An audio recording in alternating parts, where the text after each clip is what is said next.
All right, so preparation for the state exam. What is on the final state test and how can I prepare for it? So like I said, this will talk about the pointing system, what the actual test looks like, and how you guys can kind of mentally start preparing for this now, all that good stuff. All right, let's go and dive right in. About the test, there's 3 phases of the test. You must pass the first phase before moving on to the next, and the second phase before moving on to the third. The first phase is that pre-trip vehicle inspection. Second phase, the yard maneuvers. Third phase is the driving portion. So what that means is if you don't pass the pre-trip, can you still move on to yard maneuvers? No, you can't. Yeah, and so that's where, in that essence, the pre-trip is the most important, because if you don't pass the pre-trip, you don't move on to yard maneuvers. You don't move on to the road. You have to pass this to move here, this to move here. So really important, guys, with that pre-trip. Studying that pre-trip out loud every single night, really imperative to your success. So once again, that first phase is that pre-trip vehicle inspection. You must pass an 80% out of 117 items. But however, items are bundled together to give you a score out of 60 components. So who's got a calculator on them? What's 80% of 60? 60 times 0.8. You want to do that for me, Andre? There you go. 12, right? Sound about right? 12, which means you can miss how many items on your pre-trip? 12, yeah. And so you might say, okay, how do you get 117, Josh, and how do they get 60? Well, every individual component is, you add them all up, it's about 117 items. Obviously, some trailers will have, airbags and shocks, some trailers won't. So it's going to, give or take a few. However, on the test, they bundle a lot of things together. So for instance, the slack adjuster, push rod is going to be bundled together, each individual components. The brake drum and lining going to be bundled together. Your windows and mirrors are going to be bundled together on the inside. All your lighting indicators are going to be bundled together. So even though you have all these individual components, a lot of this stuff is bundled together. So if you get the slack adjuster, but you don't talk about the push rod at all, you're not getting credit for that point, that 1 point. And so that's where 12 points, it may sound like a lot, but it really isn't. You can't miss nearly as many things as you think you can. You must point and shoot, verbalize and point out which component you are checking and how to check that component. You'll not get credit if you miss proper verbals or forget to say complete or correct information. So what they're saying there, guys, is do you need to articulate this sheet verbatim? And the answer is no, but kind of, all right? It doesn't need to be word for word, but you have to be thorough, all right? If you come to the tire and say, I'm going to check the tire, looks good, yep. Check the rim, metal, looks good as well, solid. That's not enough, all right? There's got to be detail there. All right, I'm going to check the tire. I'm going to ICD the tire. I stands for inflation. I can do so right here. C is to the condition of the tire. Make sure it's not cut, frayed, weather check, leaking, or bulging. And then the tread depth. These are trailer tires, so in a minimum, 2/32 of an inch. They want that detail, and you got to give them that detail, okay? Automatic fails. The air brake check is the only automatic fail on the pre-check. Must be done exactly as described. Use the acronym ALE to help you remember. So you guys have done a few air brake checks and in cabs. Okay, that's really important. We'll go through that a lot more. But like I said, the whole pre-trip is important, but that has to be perfect. It's got to be perfect, every single one of those steps. So make sure you are familiar with that. All right, so we passed the pre-trip, and we're moving on to the yard maneuvers. So the yard maneuvers, we're allowed 12 points or less to pass maneuvers. So it's not 12 points per exercise, it's just 12 points altogether for the straight line offset and the alley dock. Allowed 1 get out look and 1 pull up for the straight line back. Allowed 2 get out looks and 2 pull ups for the offset, and allowed 2 get out looks and 2 pull ups for the alley dock. How to obtain points. Hitting a wall or a cone will be recognized by a whistle, and that is an encroachment and will cost you 2 points, and you must do a pull up. So you hit a wall, you hit a cone, like I said, you're going to hear that whistle. At that point, you got to do a pull up and get kind of back in boundaries, they say. Each additional pull up beyond the second pull up will cost you 1 point. That's important. So if it takes you a couple extra pull-ups to do an offset or to do an alley dock or even the straight line back, no big deal. It's just 1 extra point, okay? The big points come where? An encroachment, yeah, when you hit something, because that's where you get a 2 points plus a mandatory pull-up. So if you're beyond the second pull-up, that's going to cost you a point as well. So that could be a 3-point error right there. Improper final position of the truck and trailer will cost you 10 points. So we'll talk about that final position, where that truck and trailer needs to be when you beep that horn. That's really important as well. So automatic fails in the yard maneuvers. Getting out looking a second time with the straight line back is an automatic fail. Getting out looking a third time is an automatic fail on the offset back in the alley dock. You're only allowed 2. Do not open that door a third time. Getting out of the truck without applying the parking brakes is an automatic fail. Schneider comes in and recruits every month out of the school here, and they had brought in this series of pictures here, and so this driver had failed to put on their parking brake and almost ran somebody over and killed them. The truck had rolled down, and it's hard to kind of see here, but it rolled down a hill, and I don't know exactly the vantage point here, but it rolled down a small hill and came back and actually hit the truck in the back here. You say tore it all up and everything. They said it did like over $20,000 in damage. And the driver of, it would have been this truck right here. Yeah, because you can see where it hit right there. And you see where it hit here. Yeah, he got terminated. He got terminated for that. All because he didn't put on his parking brake. But he didn't put on his parking brake, walked away, and what happened to the truck? It rolled away and almost ran over this driver. Didn't, but it still caused a lot of damage. So really important. You get out of that truck, you put on your parking brake. It's no different than your personal vehicle. Do you get out of your personal vehicle while put on your parking brake? No, it's the same thing, right? But in a truck, it's those valves. You've got to pop those valves. That's important. Otherwise, something like that can happen. So that was a big ordeal. And that's the other one. Only allowed 2. Don't open that door a third time either. So once again, those are the standards that they have. Only allowed 2 get out looks. Do not open that door a third time. That's it. So you got to be able to do those exercises within 2 get out looks for each one. All right, so the first yard maneuver you're going to do is a straight line back. We're going to pull straight through a lane of cones, then back straight up through those cones without hitting a wall. You're allowed 1 free pull up, 1 free get out look. Final position at the front of the track to be behind the last row of cones, then honk your horn to signal the tester you're finished with it. So you start from this location, you go all the way forward to the rear of your trailer past that first set of cones, stop, back all the way up until you're in that position right there, beep your horn, done with the exercise. Fairly simple. From there, you move on to the offset. So the offset, the lane is randomly selected by the tester, offset from left to right or right to left. Allow 2 free pull-ups and 2 free get-out looks. Final position is the front of your tractor behind the first set of cones opposite the lane you started from. So chances are, guys, if you did the straight line back in the right lane, he'll have you go all the way forward and offset from the right lane to the left lane. Once again, the final position for this one is just the front of your tractor past the first set of cones. Now, I've seen a couple of you guys that want to keep going back here with the offset. I discourage that for the simple fact that you're making the exercise harder, because if you keep going back and you end up hitting a wall or a cone, what's going to happen? Yeah, exactly. You're going to get points and a whistle, and then you have to pull forward, and it's like, no, just beep your horn. You're good. You're good. If you end up going too far back, once you get out of position? What's that? Well, it would just be, anything past the first row of cones. So if you go back, as long as you're past the first, whether you're here, you're fine. But yeah, you don't want to. You don't want to unnecessarily put yourself in a position that would accumulate more points, or you hit a wall or a cone. No, once you're past that first row of cones, just go and beep that horn. You're good to go. Don't make that exercise harder than it is. Now, for the straight line back, you got to go all the way back, but that's a different exercise. All right, and then we have the alley dock. The alley dock, we're allowed 2 free pull-ups and 2 free get-out looks.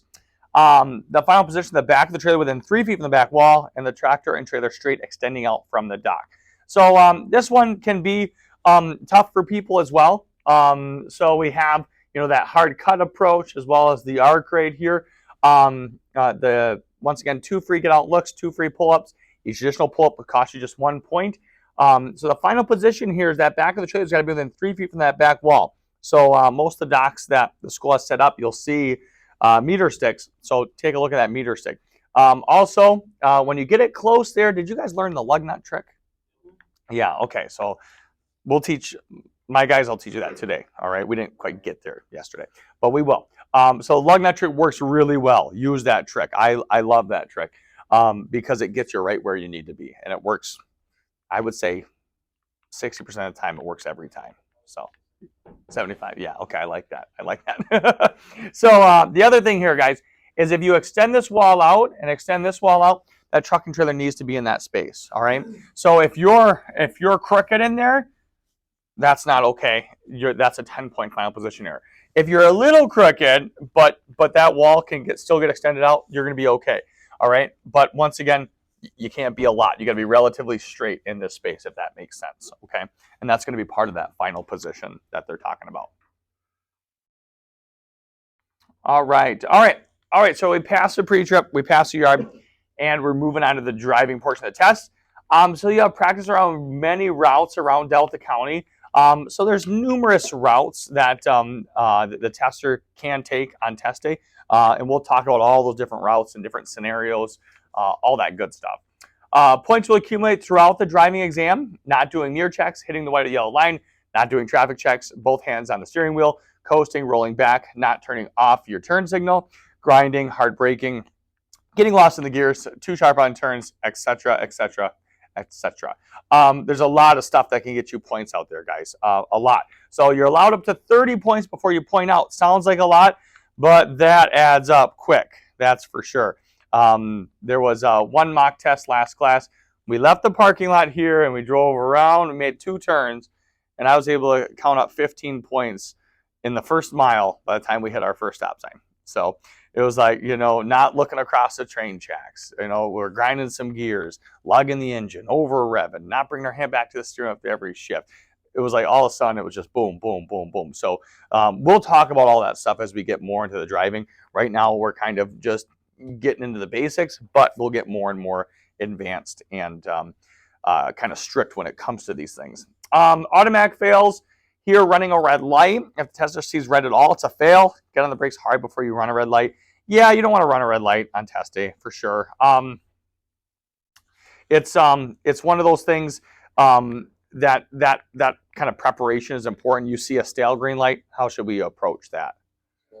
Yeah, slow down. Yeah, approach it with caution. Be ready to stop. All that sort of thing. Hitting more than one curb. All right, so depending on, now this is going to be just for Michigan. All right, it's like when you go golfing with me, you get at least 2 mulligans for the first 9 holes, as well as a couple foot wedges. Am I right, Shane? All right, absolutely. So, and that's okay. State of Michigan gives you that as well. All right, you have 1 curb, you're good. The second one, that's an automatic fail. Now, why would you think that is? If you're hitting a lot of curbs, what would that be an indication of? Not paying attention. What was that? Poor Betty White, you're running her over? Yeah, what else, Scott? You're not going far enough before the turn, so you're taking your turns too sharp. And if you are notoriously taking your turns too sharp, you're going to end up running over a telephone pole or fire hydrant or hitting something you shouldn't be hitting. So it shouldn't happen often. It's going to happen once in a while, but it shouldn't happen every turn. It shouldn't happen often. And that's why, even when we were going yesterday, I always like to take turns wider than I have to, because I can always crank it back sharper. Once that trailer starts on a certain trajectory, it's hard to fix, and it's hard to go wide after you've gone sharp. So always take it wide. That's important. Wisconsin guys, you don't get that luxury. Okay, so it's 1 curb is an automatic fail in Wisconsin. All right, they don't give you a mulligan like Michigan does. All right, I'm sorry. Okay, for my Wisconsinites. All right. Excessive speeding. Yeah, don't speed on test day. Pay attention to those speed limit signs. I know a lot of you guys are not from around this area, so pay attention to the speed limits around here. You'll see a lot of them go up, go down. There's some school zones. Pay attention to those signs. That's like the other thing that they look at. Every overpass you go under, they'll say, "All right, Shane, how tall was that overpass?" You'd be like, "It was 14.3." And they'll be like, "Well, how tall is your truck, Shane?" I don't know. There you go. There you go. That's what we want. So you want to articulate that. Not stopping for a bus with overhead lights on. Yeah. Stalling the truck. Yeah, that's a big one, guys. All right. So stalling the truck is one of the things that will happen probably to all of you at least once during this class. It happens. But we want to make sure we get in the habit of putting that splitter down. So what I always like to tell my guys is as soon as you hop in and you get ready to put in gear, just do this. Just do this. Just make sure that splitter's down. Just do that every single time. Because if you don't, you'll accidentally leave it up, put it in, third or fourth, which is going to be eighth or ninth, and then you're going to end up stalling the truck because of that. All right. So something to memorize. Yeah. I stalled the truck yesterday taking off from a stop sign, but when I released the brake, I start rolling backwards. So I released the clutch very quickly. Yep. To try to go, and I stalled the truck. And you still had a little bit of brake, because when you release the brake, it takes a split second for the brake to release, and that's what happens. So you still had some brake on, and then you tried to release the brake and then the clutch, and that similar thing happened to one of my guys yesterday. So the best way to avoid that is you can tell just by looking at any grade if you're on a little bit of a hill, a little bit of angle. If you know you're on an angle, let that clutch out a little bit until it's grabbing a little bit. Once you feel it grabbing, all right, now you know that truck's not going to roll back at all because that clutch is grabbing. So that clutch control is really, really important. And at that point, go from the brake to the fuel, get on that fuel a little bit, and then off the clutch onto the fuel, and then continue on from there. But you got to be able to ride that clutch, and you got to know what that feels like. And so what I like to do is out in the yard, practice that. So does that kind of make sense a little bit? Yeah, I mean, similar to like when we're doing the brake check. Yeah, exactly. You lift up on it, you can. Let go of the brake at that point. Yep, let go on the brake at that point, and you can feel it. You can feel it grabbing, so it's not going to roll back on you. So if that happens again, like I said, because I don't know if it happened yesterday or a different time, but anyway, yeah, there was a guy right behind us. I was like, you cannot roll back at all. I was like, get on that clutch. Start letting that clutch out so we can feel it grabbing a little bit. And when you can feel it grabbing, but you still on the brake, you know that you're not going to roll back at that point because it wants to kind of lunge forward and then go from the brake to the fuel. And that's that hill start. And so we'll practice more hill starts as well. But that's where it gets tough, because if we roll back and we pop the clutch, yeah, we're gonna end up stalling the truck or something. So, yep, for sure. And so practicing those hill starts is going to be important, and that clutch control, kind of riding that clutch a little bit. Also, shifting on the railroad tracks. Don't shift on the railroad tracks. That's important. You got to pay attention to the tracks, especially around here. There are a ton of railroad tracks all over the place. All right, pay attention to them. Don't shift on the railroad tracks. Not something you want to do. All right, tips to help you throughout the course. Once again, show up on time and participate. Put your phone in park when you're doing pre-trips, yard maneuvers, or driving, because you learn a lot from observing. I've been pretty impressed with you guys. You've been very attentive, very focused. Here, that's big. If you're not here, you're not going to get these things. Like, for instance, if you missed this PowerPoint, it's kind of an important PowerPoint, right? to know, all right, how do I accumulate points? All right, tips to help me pass this thing, and all that good stuff. So if you're here, you're going to get the information. That's important. Be a sponge, ask a ton of questions. You guys have been good at that. Like I told my guys this morning or last night, I said, you know what, I want you to make these mistakes now. Make them now with me, like that. Make them now, right? And don't make them on your test, okay? So that's okay. You will get frustrated at some point in the course. Be positive, keep working at it, and you will succeed. That's important. I had a couple guys that I was talking to that really had a high level of frustration with just, this is just not easy stuff. So just out of curiosity, show of hands, who's gotten frustrated so far in the course? All right. Okay, most of you. If you haven't yet, trust me, your time is coming. Okay, it'll come. But no, exactly. This is a real tough course, guys. I mean, getting your CDL is not easy. It's not just taking a little driving test. No, there's a lot that goes on to it. Driving a non-synchronized transmission, backing up into really tight places, and we haven't even gone to roundabout day. We haven't gone to Peshtigo yet, and the truck route in Marinette, Menominee. I'll tell you what, you want a pucker factor, that's going to give it to you. Okay, all right. There's no question about it. So the truck route in Marinette, Menominee, different things, and then those that are going to Green Bay, which is better part of half the class, right? You drive around Green Bay, I'll tell you what, that's even a whole nother level of stress and anxiety. So we're just getting warmed up, is my point, Terry. All right. But that's okay. If you're here and you're giving it 110%, you're going to get through this. All right, have fun, absolutely. The effort you put in now will make a difference in passing the test the first time around. The school has a 90% pass rate the first time around. So once again, the majority of people pass the first time around. Typically, someone that doesn't pass, it's maybe they ran a red light, or maybe They got caught up in the death angle on the alley dock, and it turned into the Austin Powers, where they were. Shane knows what I'm talking about. Yeah, Andre, you know it absolutely. Don't get caught in the death angle. If you get caught in that, just pull up and reset yourself. Don't get caught in the death angle. From the edge of that dock right to the wall is about the length of a truck and trailer. So if you think you're going to be able to go forward and do this, it ain't going to work. There's just not. It's just. Should I put the Austin Powers? You guys know what I'm talking about. You guys know what I'm talking about. Yeah.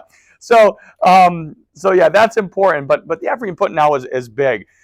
So being here, of course, would be the number one. But also practicing that pre-trip at night and different things. And if you feel like you're not getting maybe enough practice in school, tell your instructor that. All right, because I know we didn't do any pre-trips yesterday. I wanted to, but we ran out of time. So tell your instructor, because there's a lot of stuff we want to get through. So if you want more time in this or that, just let your instructor know, and we can make that happen. Like us, Ronnie, we got to do a pre-trip today. All right, that's important. We've been slacking on that. I'm gonna say you've been slacking on that. All right, you're the slacker. All right, don't you? I'm not. You're the slacker, right? Okay. Any questions on that, guys? Anything at all?